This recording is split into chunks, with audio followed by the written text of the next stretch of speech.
और बड़ी खबर है, कांस्टेबल भर्ती परीक्षा से जुड़ी हुई। कांस्टेबल परीक्षा में एआई का कमाल हुआ है। यहां प्रदेश भर में 13 डमी कैंडिडेट पकड़े गए हैं, क्योंकि पहली बार आर्टिफिशियल इंटेलिजेंस का इस्तेमाल किया गया। एग्जाम के दौरान एआई आधारित बायोमेट्रिक जांच ने खुलासा किया है कि डमी अभ्यर्थियों ने पूर्व रिकॉर्ड उनके मैच हुए हैं। जयपुर के पुलिस मुख्यालय में कंट्रोल रूम बनाया हुआ था और सभी केंद्रों से मिल रहा था अभ्यर्थियों का डेटा। एआई एक्सपर्ट्स लगातार निगरानी कर रहे थे। राजस्थान कांस्टेबल भर्ती परीक्षा में इस बार आर्टिफिशियल इंटेलिजेंस का इस्तेमाल किया गया और ये जो तकनीक इस्तेमाल की गई वो कारगर साबित हुई। इस दौरान हुआ ये कि जयपुर समेत प्रदेश भर के विभिन्न परीक्षा केंद्रों से कुल 13 डमी अभ्यर्थियों को पकड़ा गया। पकड़े गए अभ्यर्थियों में ज्यादातर वो स्टूडेंट हैं जिन्होंने पूर्व में किसी अन्य नाम से परीक्षाएं दी थी और इस बार नए नाम से ये पहुंचे थे। एआई आधारित बायोमेट्रिक जांच ने इन्हें पहचान लिया। तो परीक्षा केंद्रों पर एआई टूल का इस्तेमाल हुआ। एआई से उम्मीदवारों की पहचान हुई, उन उम्मीदवारों की पहचान हुई जो आप कह सकते हैं कि गड़बड़ी कर रहे थे, और अधिकतर वो हैं अभ्यर्थी जो पूर्व में किसी अन्य नाम से इन्होंने परीक्षाएं दी थी और इस बार नए नाम से ही एग्जाम सेंटर्स पर पहुंचे थे एग्जाम देने के लिए। और ये गड़बड़ी यहां पकड़ में आई। एआई के जरिए बायोमेट्रिक जांच ने इस गड़बड़ी को पहचान लिया और पता ये चल पाया है कि जो स्टूडेंट पहले किसी नाम से एग्जाम देने पहुंचे थे वो इस बार एग्जाम देने आए किसी अन्य नाम से, और ऐसे में दोनों की जो फोटो थी वो मैच कर गई।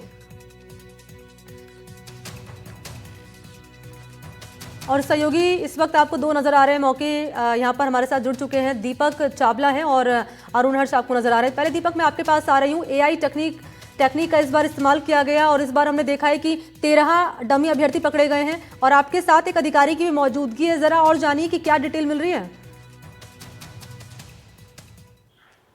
बिल्कुल, मेरे साथ वीरेंद्र कुरील जी है, जो कि मुरलीपुरा थाना अधिकारी। इन्होंने ही कल वो डमी कैंडिडेट चाचा भतीजा को पकड़ा था। किस तरह से एआई टेक्निक काम करती है सर, बताइए दर्शकों को, कैसे पकड़ा आपने? इसमें बेसिकली हमारे पास इनपुट मिला था कि एक भूपेंद्र नाम का कोई लड़का है जो कि यहाँ पे एग्ज़ाम दे रहा है, उसके बायोमेट्रिक्स पहले किसी नाम से यूज़ हुए हुए हैं। तो उसके संबंध में हमें इनपुट मिला था, उसके संबंध में हम जानकारी हासिल कर रहे थे, क्योंकि इस संबंध में हमारा पुलिस हेडक्वार्टर है, पुलिस मुख्यालय बहुत ही सजग है और बहुत ही सख्त निर्देश हैं कि इस टाइप का कोई भी कैंडिडेट्स जो है बचना नहीं चाहिए। तो उसको जैसे परीक्षा खत्म हुई, उस परीक्षा के बाद में हम उसको वेरीफाई किया, तो इस परीक्षा में तो वो ओरिजिनल था, सही बैठा था, लेकिन जैसे ही उसने अपनी बायोमेट्रिक्स यूज़ करी, बायोमेट्रिक्स के अंदर उसने थंबप्रिंट और अपने फोटोग्राफ्स लगाए, तो जैसे ही फोटोग्राफ्स और थंबप्रिंट्स आए तो उसमें जो एआई तकनीकी है इसमें अभी फिलहाल जो लगाई है, उस एआई तकनीकी से ये मालूम चला कि यही फ़ोटो और फिंगरप्रिंट्स पहले भी किसी दूसरे नाम से यूज़ हुए। तब हमें जाके पता लगा कि ये किसी दूसरे व्यक्ति का भी इसने एग्ज़ाम दिया है। उसके बाद में सारी पूछताछ करने में पता लगा कि 1 जून 2025 को एक बीएसटीसी की पात्रता परीक्षा थी, उसके अंदर भूपेंद्र अपने भतीजे की जगह बैठा था। तो भतीजा धर्मवीर है, तो वो उस एग्ज़ाम में नहीं बैठा था, उसकी जगह ये बैठा था, जिससे बायोमेट्रिक में उसका सारा डिटेल्स आ गई थी। अच्छा सर, ये बताइए, ये एआई टेक्निक पुलिस में पहली बार इस्तेमाल किया, ये कैसे काम करती है? बायोमेट्रिक से कनेक्टेड रहता है, कैसे कोई थंबप्रिंट फोटो लगाता है तो वो अधिकारियों तक सूचना पहुंच जाती है? इसमें बेसिकली एआई हमारे जो पुलिस मुख्यालय से हमारे जो उच्चाधिकारी हैं, हमारे अफसर्स ने, उन्होंने ये टेक्निक्स लगाई हुई है साथ में ही कि कोई भी यदि फिंगरप्रिंट या बायोमेट्रिक्स यूज़ पहले या बाद में या कोई गलत होती है तो उसको कैप्चर कर लेती है। यानी कि कोई भी परीक्षा देने जाएगा तो वो फर्जी साइन करेगा या फोटो लगाएगा तो वो सीधा वो एआई के माध्यम से पता चल जाएगा।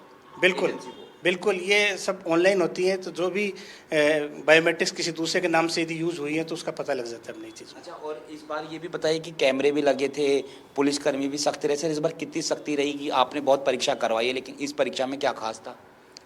ये बिल्कुल एज़ पर नॉर्म्स हमारे इंस्ट्रक्शंस थे कि वैसे तो सारी परीक्षाएं सख्ती से कराई जाती हैं और इसमें भी विशेष ध्यान रखा गया था, और जैसे जैसे डायरेक्शंस मिले थे हमारे पुलिस हेडक्वार्टर से, हमारे कमिश्नरेट से, और उन सभी डायरेक्शंस को पूरा करते हुए 100% करते हुए हमारे सभी जवानों ने और सभी जो भी ज़ाब्ता लगा हुआ था, सब ने पूरे नॉर्म्स के आधार पर परीक्षा करवाई। अच्छा सर, ये जो डमी कैंडिडेट पकड़ा है, जो चाचा और भतीजा, तो इन्होंने पहले भी बीएसटीसी की परीक्षा दी थी और उससे पहले भी दी होगी, ये जांच का विषय है? हाँ, ये भी जांच का विषय है, ये चल रहा है। प्राइमा फेशिया अभी यही सामने आया था जो भी चल रहा है।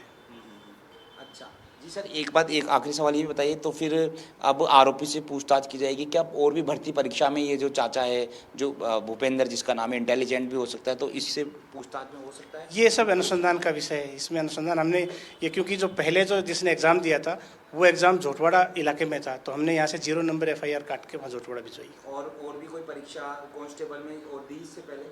हाँ, इसने खुद ने तो परीक्षा दी है। तो ये वीरेंद्र ठीक कुरील है। थे, मुल्डीपुरा थानाधिकारी ये है। आप सुन रहे थे कि किस तरह से AI टेक्निक काम करती है और किस तरह से इन्होंने कल चाचा और भतीजा को, जैसे ही भूपेंद्र सेंटर पे पहुंचा, उसने अपना साइन किया तो फोटो से मिलाप तो नहीं कैसे हुआ, AI टेक्निक तो के वो इस्तेमाल सर्वर से कनेक्ट। यहाँ डमी अभ्यर्थी को पकड़ा गया। दीपक, आप बातचीत के जरिए जानकारी यहाँ पर ले रहे थे। इस बीच अरुण, आपके पास आते हुए, यहाँ किस तरह से AI टेक्निक जो इस बार इस्तेमाल मिलाई गई उसका इस्तेमाल किया गया है और क्या जानकारी अरुण सामने आ रही है?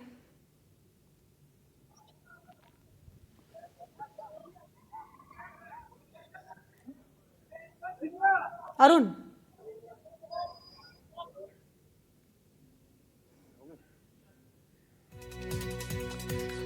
और आपके लिए हमने ग्राफिक्स तैयार किया। आप देख पा रहे हैं कि AI से, क्योंकि इस बार निगरानी हुई तो डुप्लीकेट अभ्यर्थियों की पहचान कर ली गई। AI टूल से संदिग्धों की पहचान हुई और आपने ये भी जाना कि कैसे धोखाधड़ी रोकने में AI के जरिए मदद इस बार मिली है और 13 डमी कैंडिडेट जिन्हें पकड़ लिया गया है। और चलिए आगे बढ़ लेते हैं। बड़ी खबर जोधपुर से आपको दे दें। यहाँ पर फिर से फायरिंग की घटना हुई है।